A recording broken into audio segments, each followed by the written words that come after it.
Nuevamente le doy la bienvenida a toda la comunidad estudiantil que actualmente cursa la carrera de arquitectura y a aquellos que están interesados en el tema y que no se encuentran actualmente laborando, pero que sí están próximos a hacerlo. En este video abordaremos ya lo que son las plantas, cortes y fachadas, que son los primeros planos y los básicos sobre los cuales empezará a desarrollar todo nuestro proyecto. Así que comenzamos.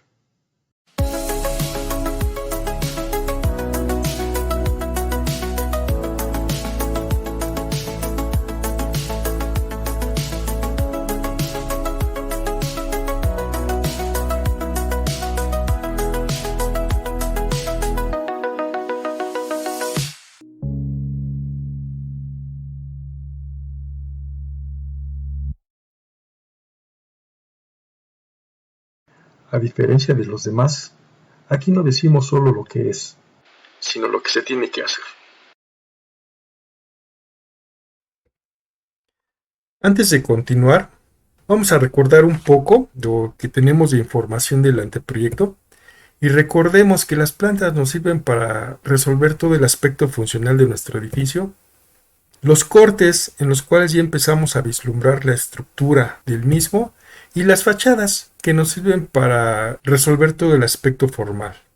Con esta información, lo primero que hay que hacer antes de empezar cualquier proyecto es tener una reunión con el estructurista. Esto con la finalidad de que él nos proporcione ya las dimensiones de nuestra estructura para poder iniciar. Sobre todo las dimensiones de columnas o apoyos, que es la primera información con la cual empezaremos. Quiero comentarles de una experiencia que tuve hace muchos años siendo dibujante, en la cual partimos de unas dimensiones de columnas, pero sucede que avanzado el proyecto quizá un 15%, el estructurista decidió ampliar la sección de las columnas porque eso es lo que le demandaba el cálculo. Esto propició que todo el avance que ya teníamos tuviéramos que ajustarlo. Esto resultó en un atraso. Eso es lo que hay que evitar. Para eso hay que tener la reunión con el estructurista. Es lo primero que se tiene que hacer antes de iniciar nuestro proyecto. Una vez que el estructurista nos ha dado las dimensiones de nuestras columnas, ahora sí ya empezaremos a dibujar nuestras plantas. La información que necesitamos en estas es la siguiente. Ejes, nomenclatura y cotas. Las cotas deben de ser a ejes. Columnas y muros de concreto. Muros de albañilería. En este caso vamos a distinguir gráficamente los que se refieren a piedra, tabique, block hueco, incluyendo el esmaltado. Para el caso de paneles de yeso y de cemento, se les conoce mejor por sus marcas, en el primero como tabla roca y en el segundo como duroc. Pero también gráficamente debemos distinguirlos cuando son de 1, 2 o 3 capas. No se nos debe de olvidar que los paneles de yeso son para interiores y los de cemento son para exteriores o interiores donde vaya a haber humedad. Otra información que van a contener nuestras plantas son puertas, canceles, ventanas, barandales y cualquier otro elemento menor que no sea estructural. También dibujaremos pisos, rampas, escaleras y niveles. También se deberá incluir proyecciones de entrepisos, volados, domos, pasos sobre losa y todo aquel elemento que está por fuera del paramento de nuestras fachadas o al interior si es que hay algún patios interiores. También se deberán incluir textos de todos los locales. En el caso de muebles fijos, se incluirán todos aquellos de carpintería como es el caso de entrepaños, muebles para café, closets, mostradores, aunque también pueden ser de mampostería o de algunos otros equipos como es el caso de racks, elevadores, equipos que no se vayan a mover. También se deben de incluir todo lo referente a muebles sanitarios, incluyendo sus mamparas. En el ejemplo que aquí les muestro están incluidos los que son muros móviles. Y también se indicarán los cortes generales y cortes por fachada. Como verán, ese es un ejemplo muy sencillo, pero esto que les acabo de mencionar es lo más importante de casi todos los proyectos. Ya dependerá de cada uno si va otra información, pero en general esa es toda la información que puede contener cualquier proyecto.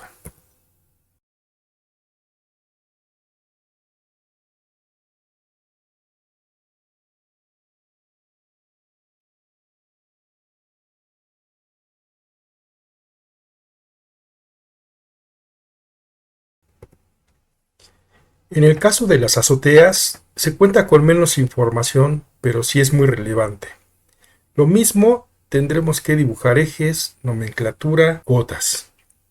Los pretiles, domos cuando hay, bases para equipos, por ejemplo, los de aire acondicionado necesitan sus bases. Casetas si es que las hubiera para subestaciones y los textos que nos refieren a cada área. Y algo de lo más relevante de este tipo de planos es indicar las bajadas de aguas pluviales, así como sus pendientes y niveles. Les voy a comentar un caso.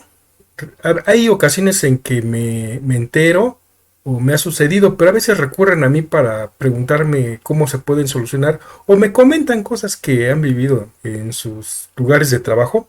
Y les comento el siguiente. En una alberca, en el plano, las bajadas de aguas las indicaban exactamente en el cruce de los ejes estructurales. Pero curiosamente los indicaron en los ejes centrales, porque la cubierta era inclinada. En lugar de haberla mandado hacia las fachadas para captarlas por un canalón que hubiera sido más fácil, no, en el dibujo iban marcadas exactamente en los cruces de unos ejes centrales. Pues ¿qué pasó? Que en la obra lo que tuvieron que hacer fue cortar placas bases. La primera, la superior de la columna, que es donde descansan las vigas, y abajo la que va en el dado. Incluso en el mismo dado tuvieron que hacerle un saque para poder bajar la tubería que iba adosada a la columna metálica.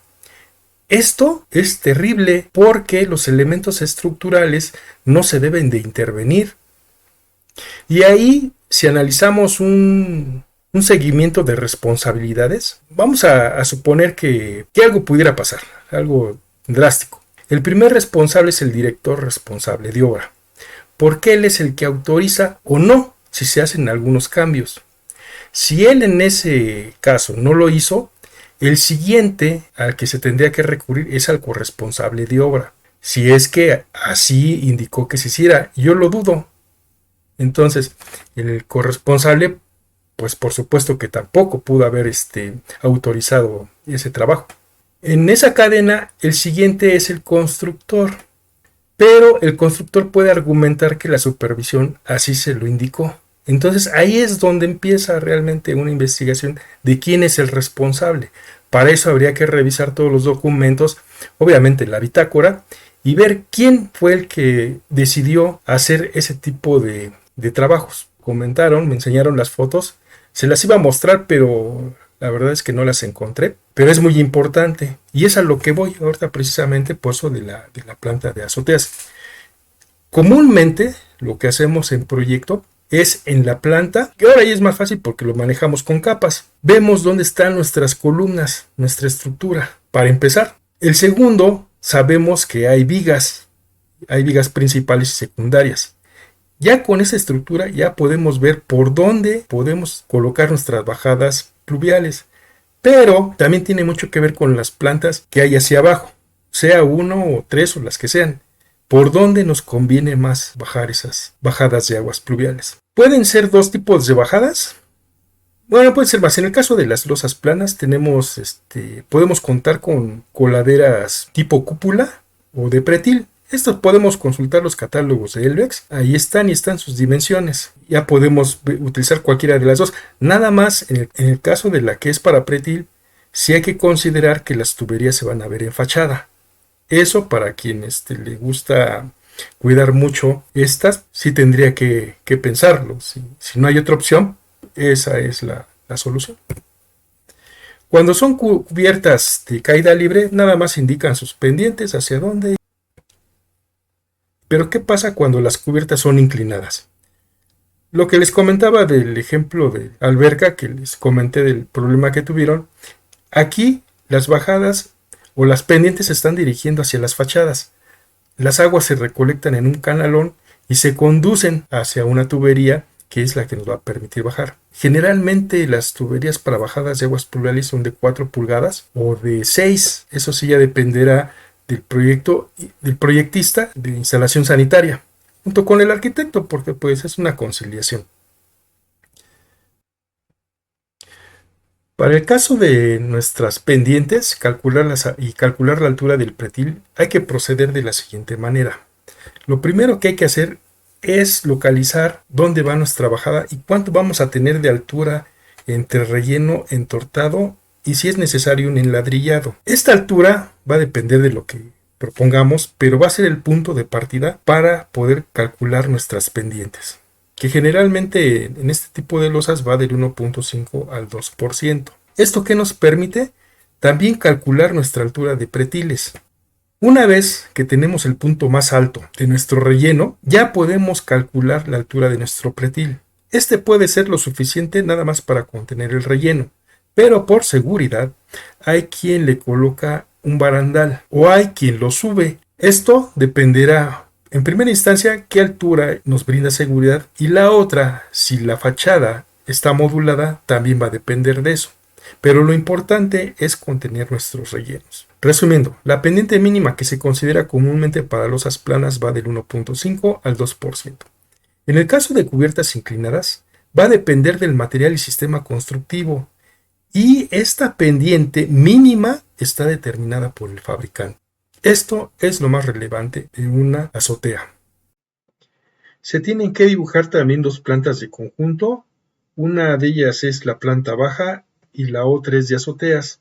Estas se hacen con la finalidad de ver cómo se está comportando el edificio con su exterior, pero en la obra realmente tienen muy poca información y por lo cual se les consulta muy poco, pero sí son visualizados durante las juntas, porque ahí se concilian lo de conjunto, y los que más van a necesitar esta planta son las ingenierías, pues tienen que ver cómo van a ser las trayectorias en los exteriores. Pues su importancia de estos planos en términos arquitectónicos es ver cómo se está comportando el exterior, aunque más adelante ya veremos la partida de obra exterior ya con todos sus datos y cómo es este plano que contiene toda esa información.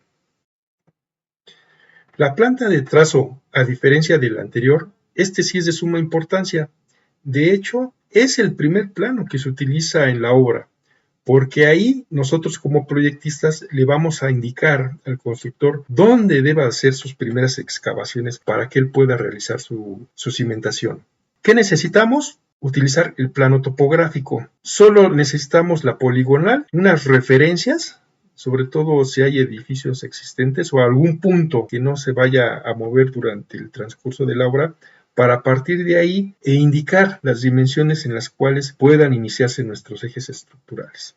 He visto que muchos utilizan la planta baja arquitectónica, en la cual ponen casi todo, toda la planta baja, y eso causa mucha confusión, no hay mucha claridad. Y realmente para lo que se necesita este plano es para trazar en el terreno los ejes estructurales. ¿Qué es lo que se necesita? Ejes estructurales y las columnas o muros de concreto dependiendo del edificio. Pero nada más es la única información que necesitamos. Y lo demás es anexar cómo vamos a localizar esos ejes respecto a un punto o puntos de los cuales el constructor puede iniciar a hacer su trazo para realizar sus excavaciones. No se necesita otra información más que esa. Vamos a ver dos ejemplos, el primero en este mismo caso, de cómo se está partiendo la localización de nuestros ejes estructurales. En este caso hay un edificio que existen unas columnas en fachada. De ahí, nuestro primer punto es saber qué ángulo, y va a ser totalmente ortogonal y paralelo. Este es muy sencillo, no requiere mucha información, salvo las cotas para poder localizar nuestros ejes horizontales y verticales. Ya tenemos ahí nuestra primera dimensión y lo que corresponde a ejes estructurales de nuestro edificio. Pero nos faltan los ejes verticales. Esos se van desde otro punto, de una columna. Se localiza el eje 7 y de ahí se reparten hacia izquierda y derecha. Pues como ven, este es muy sencillo.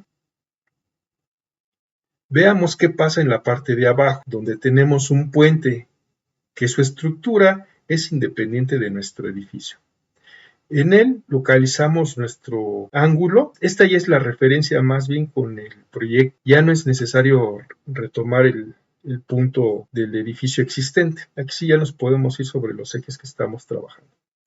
Tenemos nuestras dimensiones para poder localizar las que corresponden ortogonalmente. y el ángulo que necesitamos para los ejes que están desviados. Lo mismo sus dimensiones.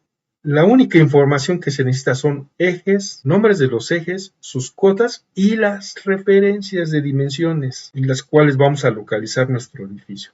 Nada más, no se necesitan muros interiores, donde quedan los baños, eso ya se van a hacer en los siguientes, en los que estábamos describiendo en las plantas arquitectónicas, pero además después serán planos de detalles, por ejemplo, de sanitarios y de escaleras. Este es el primer plano que se utiliza en la obra, que eso nos debe de quedar muy claro.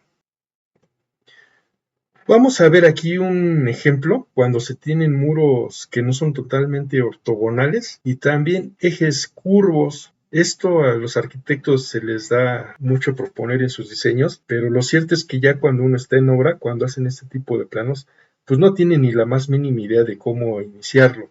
De hecho, pueden mandar sus radios hasta 400 metros y claro, como el AutoCAD es infinito, pues uno le pone la cota, pero uno ni sabe si es factible trazarlo. Tenemos aquí ya nuestro punto de origen de trazo, es muy importante en los planos, cuando es uno solo, dónde va a estar y cuál va a ser su nivel. Y de ahí se empieza a partir para hacer todos nuestros trazos de ejes, las indicaciones, las cuotas que se necesitan. En este caso, la arista de ese edificio existente coincide con el eje 5. Ahí no hay tanto problema y se baja ortogonalmente. Pero tenemos un muro curvo del cual necesitamos conocer su radio. Por fortuna, en este caso no es muy grande el radio y el predio, si lo permite, no hay nada que interrumpa localizar ese centro. Podemos medir su distancia de ese eje y la total y trazar nuestro eje, nuestro arco. Pero yo les pregunto, que es a lo que me refería anteriormente, ¿qué sucede si aquí encontramos una barrera? Vamos a suponer que es el límite del predio y hacia la izquierda está la calle. En toda obra, cuando se comienza, siempre hay que colocar un tapial. Entonces, si mandamos nuestro centro de ese arco, hay veces que va hasta 160 metros. Yo les pregunto cómo van a trazar ese arco. Eso es lo que no pensamos cuando estamos proyectando y mucho menos cuando estamos haciendo el proyecto. Si es conveniente que nosotros demos esas alternativas, todas las dimensiones que sean necesarias para que el constructor pueda llevar a cabo sus trabajos de trazo. No es que como dibujante, pongo cuotas. No, no hay que tener esa visión de ponernos, si nosotros lo fuéramos a trazar en el terreno, qué es lo que necesitamos hacer para poderlo realizar. Hay una gran diferencia entre dibujar y pensar qué es lo que se tiene que hacer. Este ya es un acercamiento, pero lo más importante de aquí, les digo, independientemente de conocer el origen y cómo iniciamos nuestro trazo y cómo localizamos nuestros ejes, son todas sus dimensiones. Respecto a ese punto, cómo vamos a empezar a localizar todos nuestros ejes, incluso los diagonales. Y algo que ya había comentado en un video anterior es la conversión del nivel arquitectónico con el nivel topográfico. A mí sí me ha tocado proyectos donde me indican que deba de respetar el nivel topográfico. En otros sí me han permitido hacer la conversión. Yo en lo particular prefiero partir del 00 porque incluso cuando uno hace proyecto, hacer las operaciones aritméticas pues sí cuesta un poco de trabajo y anda uno utilizando la calculadora. Y en obra sucede algo igual, pero no solo los arquitectos e ingenieros en obra somos los que estamos midiendo y llevando a cabo las operaciones. Realmente en obra lo que predomina son los niveles. Entonces hacer toda esa conversión sí cuesta mucho trabajo y a veces ha ocasionado que uno se equivoque. Entonces es preferible partir de un 0,0 hacia arriba y hacia abajo que estar haciendo, en este caso por ejemplo tenemos un nivel topográfico de 104.15. Hay otros que pueden marcar 103.22. Imagínense eso, estar haciendo todas esas conversiones. En lo personal para mí es muy complicado, entonces yo prefiero hacer la conversión, pero eso ya dependerá de quienes esté solicitando el proyecto, pero sí aclarar eso, que es preferible retomar el 00. Para el caso de los cortes, es necesario también contar con información del estructurista. Nos debe de proporcionar los peraltes de las vigas o traves, así como los espesores de losa o cubiertas inclinadas. Ya con estos datos podemos ir determinando nuestras alturas. ¿Qué veremos en los cortes generales? Ejes, sus nombres, cotas, niveles, textos de los locales, mobiliario si es que va, y los elementos que se están cortando, principalmente los estructurales, muros, vanos, sean puertas o ventanas, o pasos simplemente, y todo aquello que se ve al fondo del lugar donde estamos cortando. Los cortes generales pueden ser longitudinales o transversales y serán tantos como sean necesarios o se requieran para resolver estructuralmente nuestro edificio. No es que debamos cumplir con 2 transversales y 2 longitudinales. Hay veces que eso no basta, se necesitan hacer más. Se dibujarán los necesarios. Algo que hay que tener en cuenta, tanto para cortes como para plantas, es establecer nuestro tipo de cotas. Unas son para ejes y otras para paños. En el caso de las azoteas, una vez que la planta ya se han resuelto las bajadas y las pendientes, ya es posible en los cortes ya establecer esas alturas y mostrar gráficamente las pendientes. En el caso de cubiertas inclinadas, estas se resolverán conforme sea el sistema constructivo. ¿Qué es lo importante de nuestros cortes? Lo primero, si es el caso de llevar falso plafón, es determinar qué tipo de instalaciones vamos a tener en el edificio. Generalmente, cuando se requiere de aire acondicionado, son los ductos de los que se toman en cuenta para establecer la altura entre nuestro plafón y el lecho bajo de traves, no de losas, porque los ductos y tuberías tienen que pasar abajo de las traves de mayor peralte, independientemente de la altura que quede o del peralte que sea del lecho bajo de nuestra trave al lecho bajo de losa. Una vez determinado esta altura, es conveniente también establecer la altura del local. Esto dependerá de su uso. No es lo mismo un aula que un auditorio o un cine, en donde la altura se determina de otra forma. Una de ellas es por la isóptica que se necesita. Y ya establecidas las alturas que necesitamos, ya determinamos nuestros niveles de piso terminado entre un nivel y otro. Aquí estoy indicando 2 detalles que pareciera ser que desde el inicio este dibujo y estas soluciones se deben de dar, pero no es así. Al inicio nuestros cortes son más esquemáticos, se resuelven las alturas, se resuelve la estructura, pero no los detalles, y ya después se van enriqueciendo. Hay veces que en los mismos cortes, ahora con el AutoCAD, es más fácil hacerlo. Se van actualizando y se van enriqueciendo sobre todo. Que muchos de estos detalles se ven reflejados ya en nuestros cortes por fachada, pero no es que desde el inicio se estén concibiendo así, ¿no? El plafón es más esquemático. Aquí, por ejemplo, tiene un quiebre que al inicio del dibujo no era así. Aquí ya aparece porque es una solución final. Hay una importancia que deberíamos de tener en cuenta porque hay veces que nos ocupamos más de los niveles de piso terminado, más que de los niveles de lecho bajo de nuestras losas.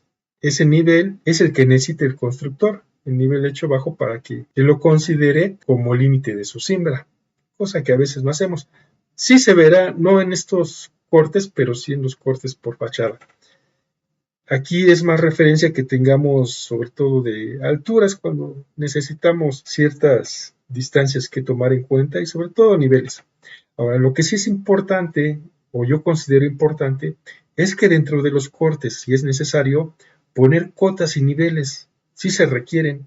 Aquí en este caso vemos que hay puertas y no sabemos qué altura tenga. Sí convendría colocársela su altura y su nivel. Recuerden siempre que se coloca en cortes. Una cota va seguida o acompañada de su respectivo nivel.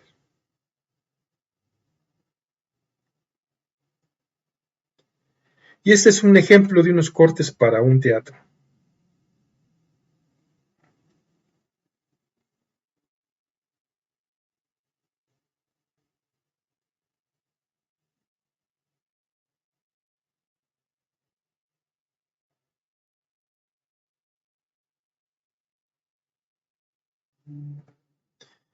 En nuestros planos de fachadas, la información que deberán de llevar estas es la misma: ejes, cotas y nombres de los ejes, así como sus niveles.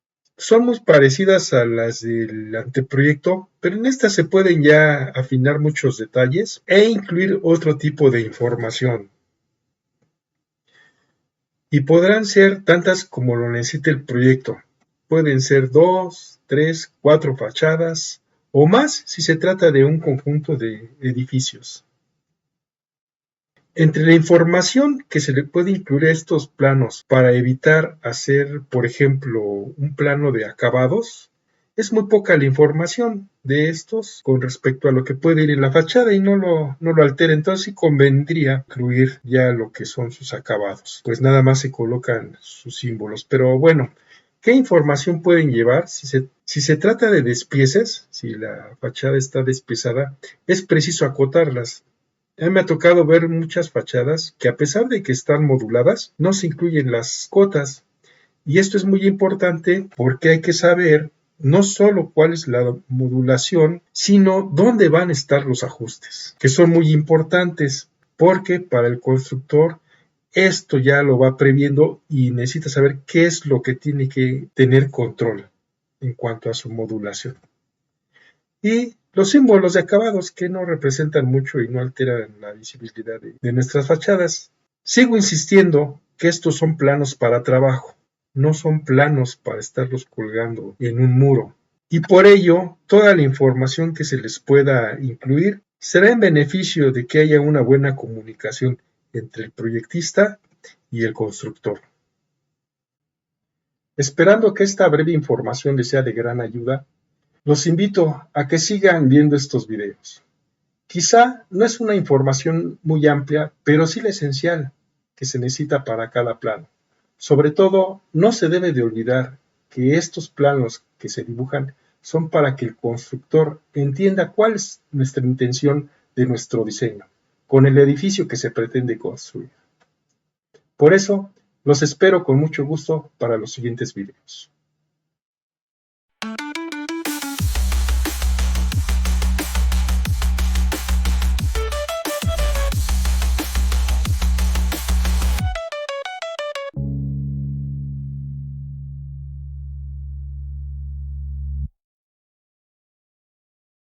Si te gustó este video, te invito a que presiones el pulgar hacia arriba. Si quieres seguir este tipo de contenidos, suscríbete. Toca la campanita para que recibas las notificaciones de los siguientes videos. Si crees que la información es relevante, comparte. Y comenta. Eso ayudará a crear comunidad cuyo fin sea el de mejorar nuestros conocimientos. Y recuerda, no se enseña lo que no se sabe.